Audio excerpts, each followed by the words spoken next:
Hello, Romantics. I'm Sarah Gomez, author, romance lover, and host. You're listening to Romancing the Story, a podcast centered around writing, reading, and story structure, all with a twist of romance. We're at episode 47, and on today's episode, I chat with USA Today bestselling author Lauren Smith about writing multiple subgenres in romance and managing her writing cycle. We discuss pros and cons in writing different subgenres, her approach to writing each type of new romance, and keeping tabs on so many ongoing series. Since Valentine's Day is upon us, Lauren has given us a cute, fun, and flirty little novella called Vampire Valentine. It was kind of a surprise release, so we never got to actually talk about it in the interview. But if you're interested in reading it, and it'll be a fun, quick read if you're looking for a little bit of love this Valentine's, be sure to check the show notes. That'll have a link to the novella. Links to connect to Lauren, her books, and other mentions will be listed in the description. I do use Amazon affiliate links, so if you buy through the link, it helps the podcast and is always appreciated. It's that time of year again, and love is in the air. If you want to get all snuggly and cute, definitely check out Amafire Press Apparel. They are an online apparel shop creating shirts and mugs designed with readers and writers in mind. Owned by a woman and a fellow romance writer, Amafire Press has a design that expresses your personality, whether you want to chill for nighttime reading or gear up for a writing challenge. Best of all, they're adding new designs almost every week. The special discount code of WELCOME15 for your first order for 15% off is still available. I will include links and the code in the description. With that said, let's jump right in. Welcome, USA Today bestselling author Lauren Smith. Yay! Thank you for having me. Well, I'm so thrilled to have you on, Lauren, because I know you've written a bunch of books and I can't wait to talk to you all about it. So in case listeners don't know, can you tell them a little bit about yourself and your writing? Sure. So I'm a retired attorney and I write full time and I live in Oklahoma. So I'm an Okie from Muskogee, although technically I live in Tulsa. And I didn't know I wanted to write romance until I was in law school, but I should have figured it out because when I was watching the movie Titanic when I was 11, I was completely obsessed with rewriting the entire story just to make sure Jack didn't die. And I should have figured out that it was a romance novelist waiting to happen. How interesting is it that you didn't kind of find your love of romance writing or that you wanted to write a romance till later? Because I'm hearing that more and more is that especially within the last couple of years, a lot of people who didn't think they wanted to write romance kind of dove headfirst into it in their 30s or 40s as they've gotten older. I think that's actually pretty nice that you kind of wait till you're a little older because then I think you have a better understanding of romance. I think that's true. And I think too, there's for me, I grew up with a grandmother that loved romance and I had a mother that didn't like romance simply because my grandmother liked it. And yet my mom had never read it. So I'd been raised to think that it was just not, I hate to use the word smut, but she would call it that. She doesn't now. She fully is invested in it now and loves all my books and reads them and edits them and everything. So we've converted her. No worries there. Everyone, no one hate on my mom. She's wonderful. I think it's just that there's this assumption that it's not good writing. It's not good stories. It's not well researched. And none of that's true. There are stories out there that may not be written as well or researched as well, but the average romance writer, all we do is add love into a really good story. And I think people don't realize that until they're older and then something that they come across on the shelf catches their attention, like 50 Shades of Grey or, something like that. So for me, I think I was lucky I didn't find it until later. And I say that because I read everything but romance until I was in, my mid-20s. So when I came to romance as a writer, my style is a little different. It's still fast-paced. It's still catchy. It's still, sexy and fun. But I have what my readers called a Lauren version of things. So there's this richness to it. There's historical things that are brought in, or there's these fantastical or magical elements that even if it's a normal book, there's just this different lush feel to it because I have all these different genres that have influenced my personal writing voice over the years as I was writing and growing up and exploring who I was as just a storyteller. So my books are in a way kind of really fun because they're like everything plus the romance in it, which is kind of magical. So Oh, I love that because that's the exact same reason that I kind of cross genres when I like talk to different writers is I will talk to like a horror writer or a cozy mystery writer or a women's fiction writer is because I feel like there are different types of writing that we can still learn from and we can kind of integrate into our own writing because I love doing that. And I love reading even outside of the romance genre a lot of times just because it gives me, like you said, more well-roundedness of like, I like that they did this in the story. Like I'll be honest, I'm kind of like obsessed right now with The Last of Us.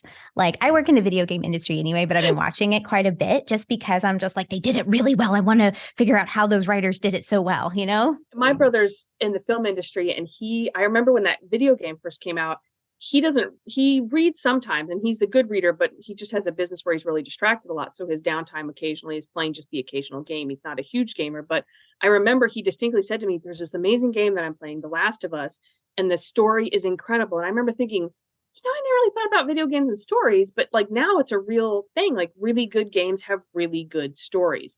And so I was really excited when I heard it was coming out of the show because I'm not a gamer so much. I just don't have time to play video games. But I thought, now I can watch the show. And they have changed some things, but like that's, I think what makes those really, like you said, like some of those stories stand the test of time. It's just, they're just so good, right? Even like the Jane Austen, that's why they're still hanging around when we say Pride and Prejudice. Everyone knows what that book is, even if they haven't read it. So there's something so essential about that. So we kind of chatted about it really quickly before we jumped on to record. But so you've been publishing romance just since about 2012 with titles spanning like multiple subgenres like historical, like paranormal, contemporary, time travel, etc. When you first started writing, did you think you were going to write across several romance subgenres? I actually did. And I remember talking to older authors, and older by means just been in the industry longer. And I remember hearing that they told me this is going to be more difficult. You're going to have a harder time branding yourself and reaching people because some readers don't like to cross genres. Other readers are amazing. They'll follow you anywhere, read a grocery list. I had someone told me once that she'd read a grocery list I wrote. I thought, that's really sweet. I wouldn't want to read my grocery list, but I love that you do. So I remember thinking it would be a challenge, but I also knew that even though I want to make money and want to have a business and be able to provide for my family and that sort of thing, as any person does who writes for a career, I also really respect my craft and I really respect the stories because I believe certain stories, especially that I write, have a powerful meaning for society and maybe they're just a really good way to relax readers. And I just feel that I always have to follow what the story should be. And so if one day I'm writing Regency Dukes and then the next month I'm thinking dragons, then I go with dragons because that's what my muse is telling me.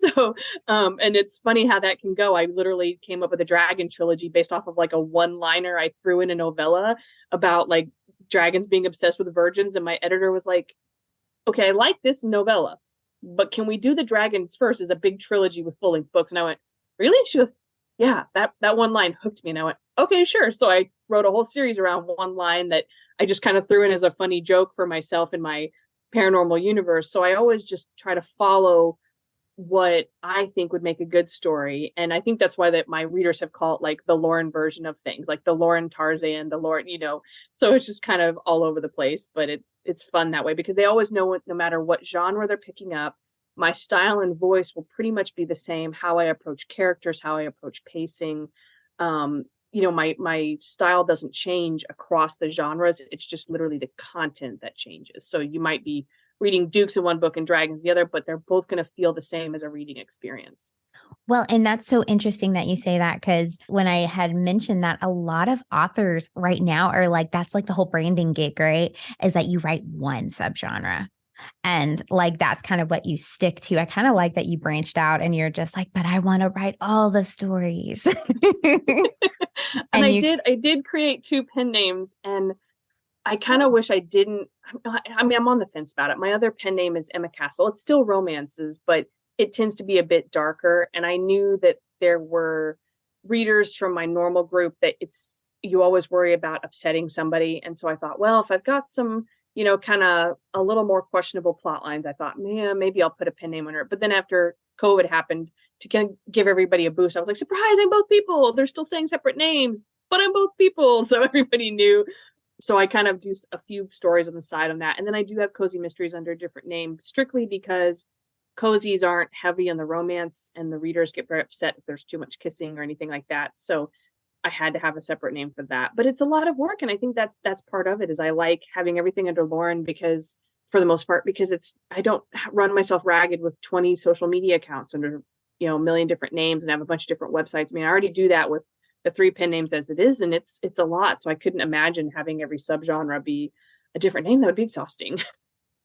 Well, and that's why I felt like it was so important to talk to you about this, because I know that that's a lot of questions I'm hearing from authors within the romance community in particular, is like, hey, I want to write a paranormal, but I also want to write like a historical romance. How should I put them under a different name?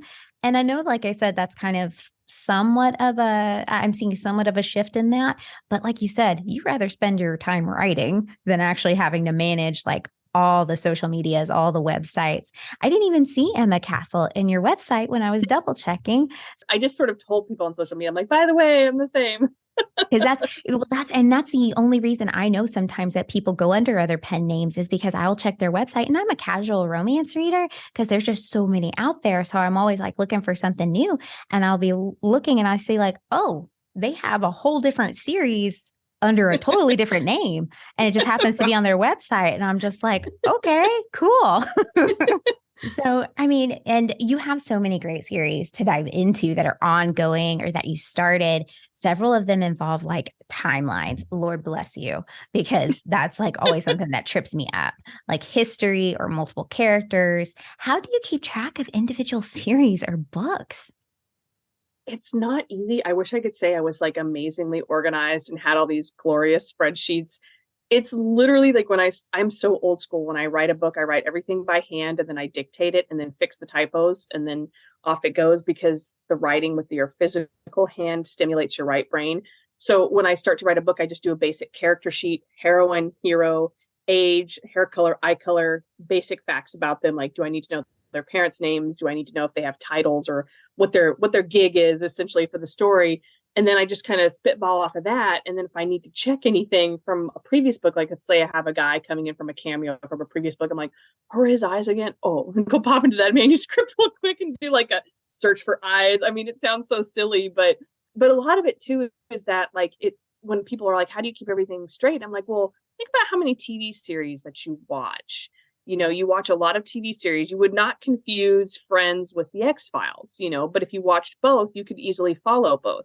So in my head, when I'm writing a paranormal versus writing a Regency, I can keep those two pretty separate pretty easily at the same time. And I keep all their worlds and everything separate, because it's just like following TV shows or movies. I mean, it's like and I jokingly say that everything technically takes place in the same universe. I leave Easter eggs across my various subgenres. So you might see 2 dragons hanging out in a gentleman's club in like modern London. And I mean gentleman's club like a rich dudes who drink scotch in a bar, not like a exotic dancer club. But they might see a portrait of a guy from Regency England on the wall, and you'll realize that's one of the guys from my Regency series. They're like, oh yeah, we used to know him 200 years ago. So it's kind of like this running joke that if you read everything, you'll see these little things that sort of tie everything together. But at the same time, you can fully separate those worlds when you're reading, just as a reader, and not get confused. I think the only time I've ever gotten messed up was when I was trying to write 2 historicals back to back. And I usually don't like to do that. I usually like to write one thing and then jump to the next type of subgenre and kind of rotate it. It keeps me fresh. It keeps me inspired. And I don't feel like I'm writing the same thing over and over, because I notice if I write 2 things in a row of the same genre, they feel too much the same, both in plot, both in characters. And I feel like my brain maybe isn't finished with the story if it thinks I'm still writing the same genre. And I think that's like a weird little trip. So if I completely switch genres, then my brain like reboots and goes, new story, new ideas, new characters, and it changes everything and keeps it fresh. I feel like that's where the lawyer sensibilities might even come into play, right? Because I know Probably. as a lawyer, you got to know, because I've worked with legal before. And I know you guys got to know like a ton of like all these like addendums or like all these like little pieces of the like laws that I'm just like, I did not read that fine print. I'm so sorry. I got like the basics and that was it. And so like I feel like all those like tucking away, like you might have even conditioned yourself to tuck away all those like nuggets and all those little details to keep it Oh straight. yeah.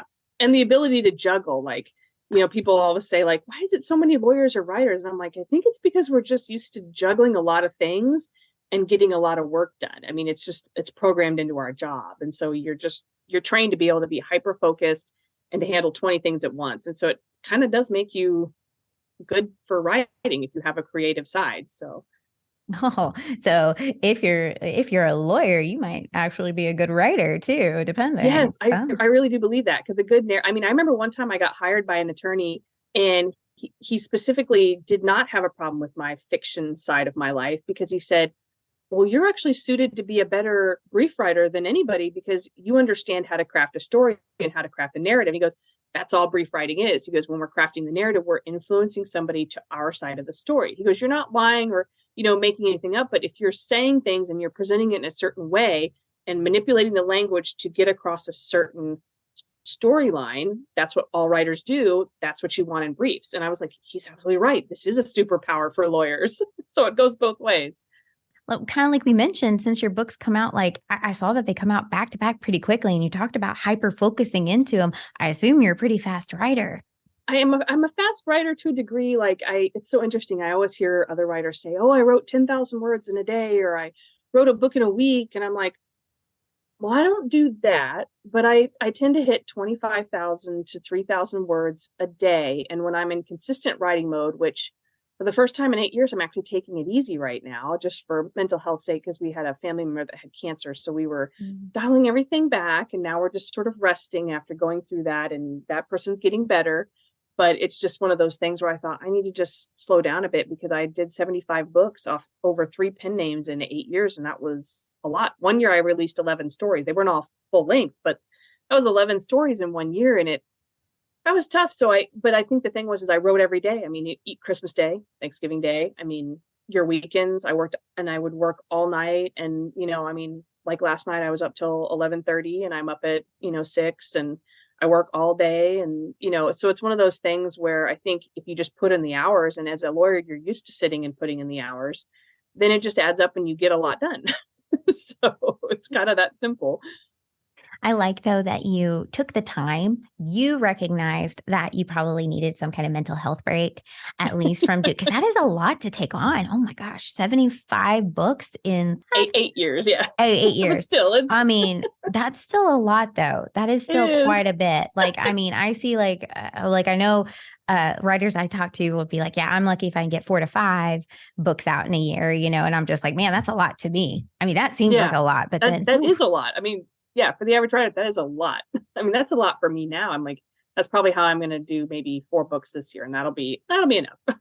But you've already got like a big catalog out there too for people to catch up on, if Right. they want to dive head first into a Lauren Smith novel, and then you got 2 other pen names on top of that, so that they can add that onto their list. So, since you do write fast, do you allow yourself research for a book, since you kind of dabble in several subgenres? So I always chuckle at that, because a lot of people ask, and I think they expect writers to sit there and like do months of research and all this kind of dramatic stuff. And I was a history major that had to write, on average 5 research papers a semester on 5 different topics that each had to be 20 to 40 pages, double spaced, where I'd have to consume, for research purposes, maybe 10 to 15 different primary and secondary resources. And if anybody's ever read history books from college, they're very dry. I mean, they're interesting, but they're dry. And so to be able to read through and process information quickly and prioritize what's good and what's not to use is, again, a superpower that I developed in college, because I was a double major in history and political science. So every single semester was double papers on both ends. And so I got really quick on just reading these texts and stuff. So what I tend to do is probably not the best, but I have a vague idea of what my idea may be for research purposes. And then I will spend, if I can, 1 to 2 days reading up on anything I need to know. If I have articles or I have workshop lessons, because I take a lot of workshops in my spare time. Like, even if I don't read everything, the few months that I'm taking that workshop, I'll save the lessons, as PDFs and then read them when it's time. So, for example, I'm getting ready to write a story where a guy was falsely accused of stealing goods from a river barge in the Thames in England in the 1800s, and he's going to be imprisoned and transported for the crime. And I don't really know a lot about the legal system in Regency England, and I had taken 2 workshops. So right now I'm spending like 2 days back to back doing nothing but reading about 200 pages of workshop material just for this crime and punishment section, so I can understand what I need to know for the legal system to properly write this intro of the story. And then the rest of the story, it won't matter. I have all my normal research that I've already sort of internalized, like what types of conveyances people, when I write a lot in Regency, I get very comfortable, and you memorize what kind of clothing they have, the colors, the foods, the places, the mannerisms. So you don't always have to look that stuff up anymore. But when I was writing my World War II book that I did recently, I was reading and working at the same time. So I was researching books while writing the actual novel at the same time. And it took me start to finish almost 2 years to do that. I wrote 3 other long books at the same time I was doing this one historical fiction book.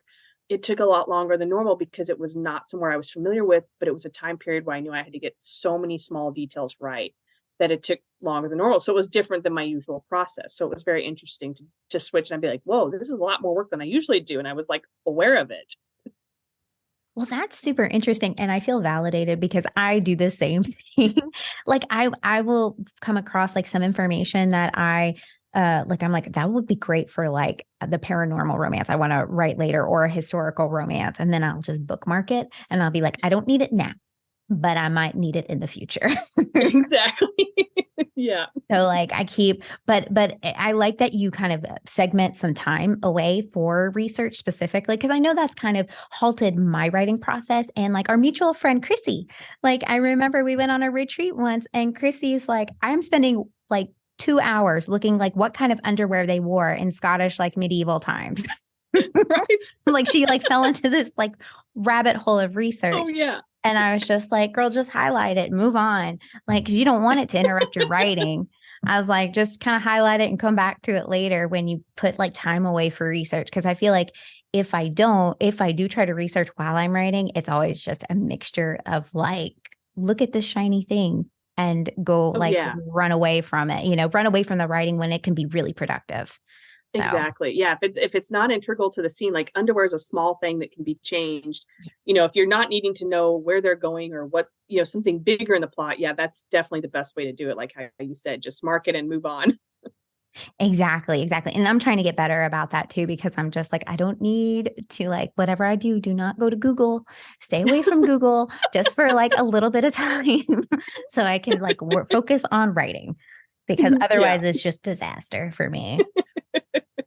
So I know we kind of mentioned it a little earlier when we were talking about like branding yourself under like a specific subgenre, and you had said that a couple of other authors had kind of mentioned, no, you kind of want to, keep it to one subgenre, or you may not want to funnel everything at least, right, under like one name.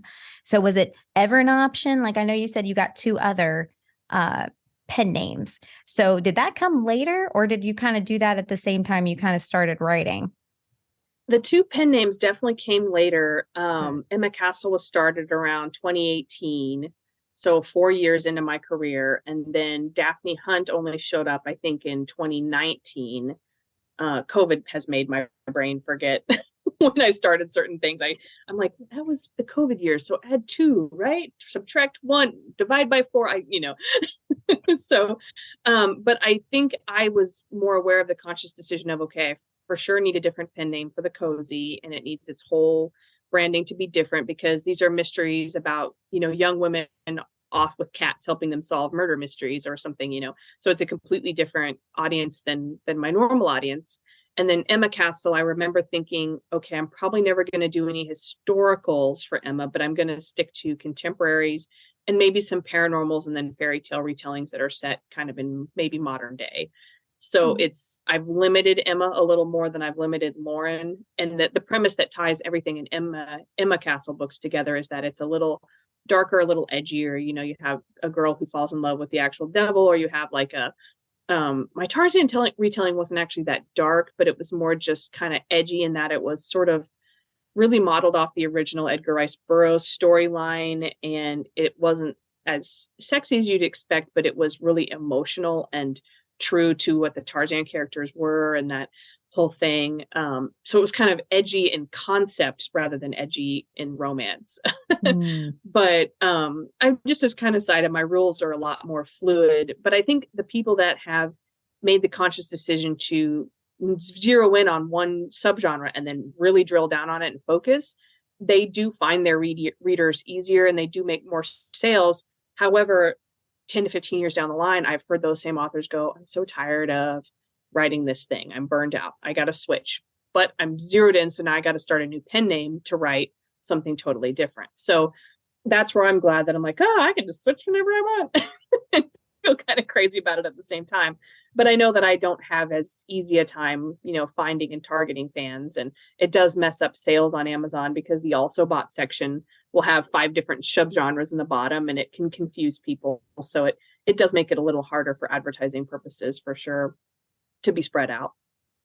I do love the point though that you bring up, because I'm kind of the same way. I kind of read everything. So I kind of want to write like everything. Follow the muse. That's most important. Yes, absolutely. And I think you're right. There is something to be said about audience expectations. When you write a certain subgenre, people kind of, and you kind of brand yourself around it, people kind of expect that specific subgenre. And I think if you get tired, I mean, that's great. If you can write that subgenre all day long and like keep going with it, that's awesome. You know, I applaud authors that can do that. I love to have, I love variety. So like, I'll read like a monster, like right now I'm finishing up a monster romance, and I'll probably dive headfirst into a historical romance. And then I'll probably go from there to a contemporary. And like, I just kind of like go around everywhere to any other genre. And that's kind of how I want to write too. So I kind of love that you kind of put everything under one big umbrella of your brand. And when you did kind of siphon it off into different pen names, there's a specific reason. Like you said, the Emma is a little darker, and Daphne Hunt for cozy mysteries. And like you said, I just did an episode with a friend for cozy mysteries, and she kind of broke it down, the differences between romance and cozy mysteries. And they are wildly different from like the reader expectations. And you have to meet those reader expectations or else readers get mad. But I love romance readers because they appreciate that as long as there's love somewhere in the story, they go with any plot that you throw at them. Whereas some of the other genres, it's like, if it doesn't fall in these specific hardline rules, then they're angry forever. And I'm like, why would you be angry? You know, I'm giving you something slightly different, you know? That's very true. Yeah. Romance readers, like they kind of like, there's a suspension of disbelief and they just kind of roll with it. They're just they're like on the frontier. They're like, we're ready to try anything. And I love that attitude about them so much. I do. I applaud them a lot. And I do. I have talked to several people who have been like in kind of worked with several romance authors or been in the publishing industry. And a lot of times they tell me, romance readers are leading the way for a lot of like trends and shifts things. Oh, yeah. They're on the forefront of everything. Yeah. Exactly. And like, we just don't get enough credit. So I always applaud romance readers for being like awesome Me too. in that way. So what do you do when an idea of a new subgenre series comes to mind? I know we briefly mentioned it when you had like the one line of like the dragons in your other books that kind of spiraled. Would that process look any different from the other subgenres? A lot of times if I haven't read anything in that genre before, like if I'd never read a Dragon Shifter, I might go buy a couple Dragon Shifter books that look good to me because I want to see, okay, what are readers responding to? So it's not that I want to copy or mimic those artists, but I want to see how are they structuring the world building? How much of the world building is going into this? How are they hitting the emotional notes? So I just kind of want to see what the story feels like, because people think of romance as formulaic, and romance is not formulaic. Good storytelling of any kind of genre follows a distinctive path that we as humans expect stories to feel like. So when you think about a book that has a cliffhanger ending and there's no book that comes after it, and you never know what happens, you're naturally physically upset about it. And that's because we're programmed from our days in the old caves with Neanderthals coming back from the hunt.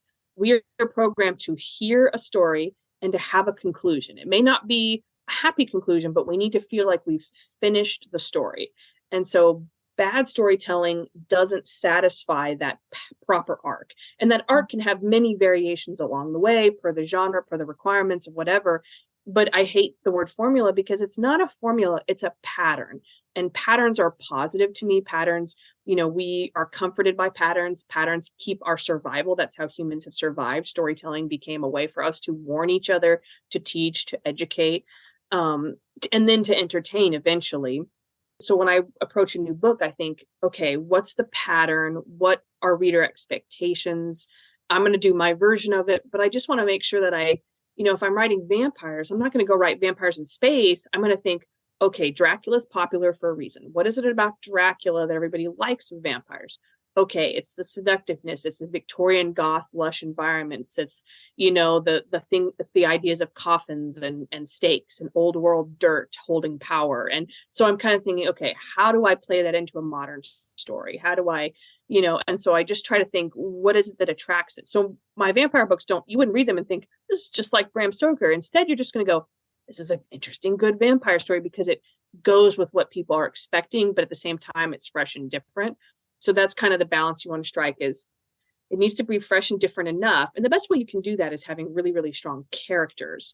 So I always focus on character over plot ingenuity, because I think a lot of readers or writers, especially when they're starting out, they make the mistake of focusing on, oh, this is a totally new concept nobody's ever done before. But then you read the book and you think, I didn't bond with any of these characters, and I don't care what happened at the end, because they spent too much time focusing on this magical, sparkly idea, and they didn't give you what the reader really wanted, which is at the end of the day to root for somebody and to care and empathize with a character and understand them and care about what happens to them. So I always think, okay, that's the Lauren version. I'm like, I'm going to write this thing and make it my version of this thing and make the readers care, and yet they're still going to get what they want out of a typical dragon or vampire or historical romance. No, and that is awesome, because that's what I do love about like reading romance in particular is a lot of times like there's great characters who want to like who you do want to root for, like you said. And I have read a lot of romance where sometimes the writer will bring up a plot point, and you can usually tell where the newbie writers are, because you'll hear a plot point and then like halfway through the book or maybe somewhere down the line it's dropped and you don't know what happened to it, and you're kind of confused and you're just like, but nobody mentioned that plot point again. And that seems like that would be important. And then the characters aren't really there. And it's so important for me as a reader. Like, I want to feel the tension between the characters, and I want to remember them because they're the reason I read. They're the reason I read Exactly. the book. Like, I want to fall in love with them just as much as they're falling in love with each other. Exactly. So I think that's like such a great way that you kind of look at it when you're starting a new subgenre. When writing, do you stay focused on one book at a time? Or do you have like several books in some stage of drafting? Like with so many books, it seems like such a quick turnaround and like just lots of plot points going on. There's usually 5 or 6 books that I call like the ruminating books, where they're kind of tumbling around like a washing machine in my head. And I'm like, okay, they're still kind of in process. I'm thinking them through. They're probably next up in the queue, or they may be a year or two away, but I've got some good ideas on them, and I want to kind of let those ideas play out in my head so I can be prepared to write them down. And as you get older, when you're a writer, and older, I mean just in the craft, you learn to go, okay, I can't write this book right now, but I have a bunch of good ideas, so I'm going to put it all down on paper. And then later, even if it's 2 years, you pick up that paper again, you go, okay, after a minute, I can jump right back into where this was. And that's like a really important skill that I developed, because it keeps me being able to move through multiple projects quickly and not have writer's block or get upset because I've got to write this story for this project or group box set or whatever. But meanwhile, I secretly really want to write something else. You have to kind of learn to, I like put on your big girl pants. You got to learn how to, separate your time and manage everything. And so I always have the books in my head, and then I have the one book that I'm physically handwriting and dictating. And then I have the next book that is in the hands of the editor. and eventually the copy editor. So there's always something writing, something edited, and then there's something that I'm just releasing. So something new that's coming out. So it's kind of like this cycle. I move in a cycle, but it looks like I'm doing 3 things at once, but I'm technically not so much. I tend to finish the book, get it to the editor, and then while he's editing, I'm usually quickly releasing one book that just came out, and then a week or two later, I go right back to editing while he's still, or right back to writing while he's still editing. So it's kind of this process where it's just a circle going around and around. Well, and I like how you structure yourself out, because that's always what gets me, is because I do, I think we all as writers get like the little nagging of the new book idea. And then yes, the shiny bright idea. Yes, yes. And it seems like so much fun that they demand to be written right now at this very instant. And you're already like halfway through another book. And I know that's what I struggle with. And I'm working on how to structure myself out. Like you say, you have you work in a cycle to where I can just finish the book and then work on that next idea, as opposed to trying to do all the things all at once, because that's kind of where I kind of end up like digging myself into a hole, basically. And I'm trying to and I know some writers can do that, but other writers too want to learn okay, how do I kind of get myself on some type of, like you said, a cycle to where I can focus on one. It's editing, so I'm writing the next one, because that's what I've always heard with authors who do a lot of releases. They'll write, and while it's with editing, they're working on the very next one. And I like I said, that's a learned skill. So I don't know any writer that just naturally was like, oh, I'm so smart and I do it this way. Like, everyone starts at that stage where you're like, I have 20 ideas. What do I write for first? What about this character? What about this scene? What about, And so one of the things I used to do was write scenes out of order. And that was also a problem. So now I have a strict policy that I write everything chronologically, start to finish. Even if I know, if I have a good line, I may write down a good line, but I never let myself write a scene in advance. And that is part of the process. It keeps me from jumping. It keeps me focused by staying in chronological order. And I found that was a way to trick my brain into not running off into the sunset with a new idea. And then it also trained me on pacing, because what I learned as a young writer was, if you're skipping scenes, it's because the scenes you're skipping are not interesting. So they probably shouldn't be in the book. Now, there's always been those rare scenes where you're like, I really don't want to write this, but it does need to be in there, but let's make it as painless as possible. There are those scenes. But if half of your book, you're just jumping back and forth, what that tells you is that you're having trouble figuring out what scenes are relevant and how to get you from A to B without all these extra scenes in the middle that you think you have to write, that you probably don't have to write. Because I know a lot of writers write what's called telegraphing scenes, where you have somebody that's got to drive to the grocery store and nothing happens between the character's house and the grocery store. And there's not even internal monologue or something like that. And they're just going along and they're talking about the drive. And I'm like, just get them to the grocery store. Next paragraph. When they parked in the lock of the grocery store, they're walking in, just skip all that stuff. No wonder it's boring. Readers don't want to read it. You don't want to write it, So you kind of learn these little tricks of I always heard the joke that one of my older writer friends said. She goes, write like a reader. So in other words, if you don't want to read it, don't write it. And I thought that's such good advice.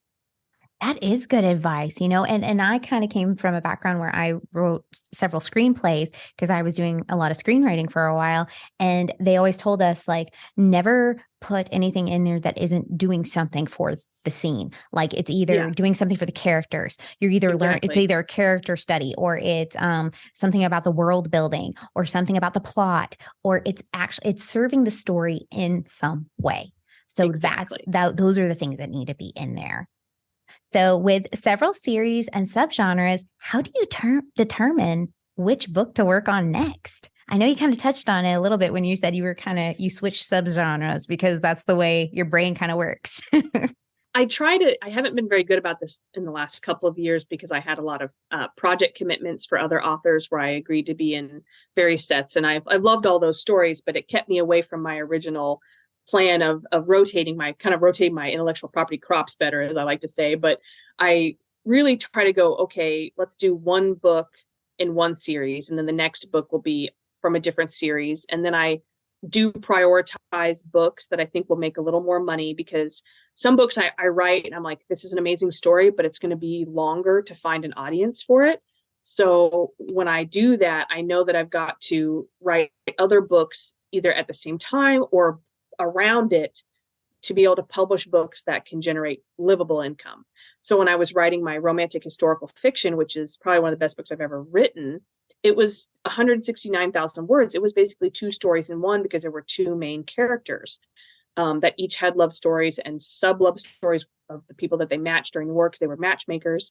And so there was this incredible pressure that I thought, I have got to write a paranormal and I've got to write historical on either side of this research and writing process for this historical World War II fiction, because if I don't, I'm going to go too long without proper releases and I'll lose my audience, I'll lose my income. And so there was like financial pressure there. But at the same time, I also wanted to write this book that I knew was going to be an incredible book.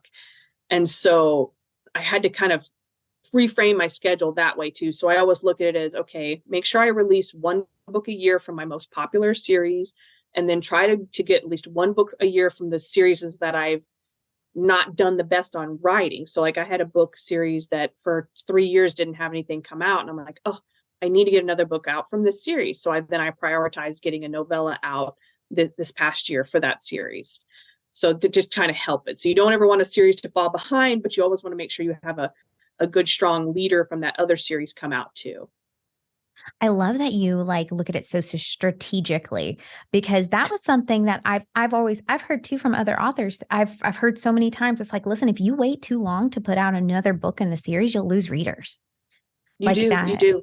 Yeah. And that's an inevitability if you're not like writing to make sure that you get if you lead them on with a series and say there's another book coming out and it takes you a long, long time to put that out. And I know that's actually how I structure, believe it or not. I love you mention it because that's how I structure my podcast, is like, that's how I determine a lot of times, like what episodes I put out. Like, surprisingly, the Cozy Mystery did amazingly well that episode. So like I guess I'm coming out with another Cozy Mystery episode. So like I got one in the queue kind of waiting, but like for another interview. But it was like one of those things where you said like, you have to, give the readers what they want, right? Exactly. I will say that I kind of whip through romance books really quickly. So I love when like a writer has like something already in the catalog that I know I can just kind of binge. And since you have like so many books, what is a great place for readers to start? Well, I would say that Wicked Designs, which is the first book in my League of Rogues series, is free on Amazon. It may also be free on the other platforms. If it's not, you can also sign up for my newsletter and get it completely free that way if you don't read on Amazon. And then, but it's available, like I said, on all platforms and audio as well. And then the other one that's currently free is Grigori, a Royal Dragon romance. That's a sexy dragon shifter. He's a boardroom badass Russian guy that, kidnaps his mate when she's like looking up forbidden books in a Russian library. It's very exciting and fun. So he's the first book in that series as well. And that's free too. So I'd recommend those. That would get you started on historical and paranormal. And then I'm getting ready to re-release a really, really amazing contemporary romance series soon. They're not up for sale yet. The old publisher books are still up. But hopefully in the next month or so, the Gilded Cuff, which is the first book in the series, will be 99 cents.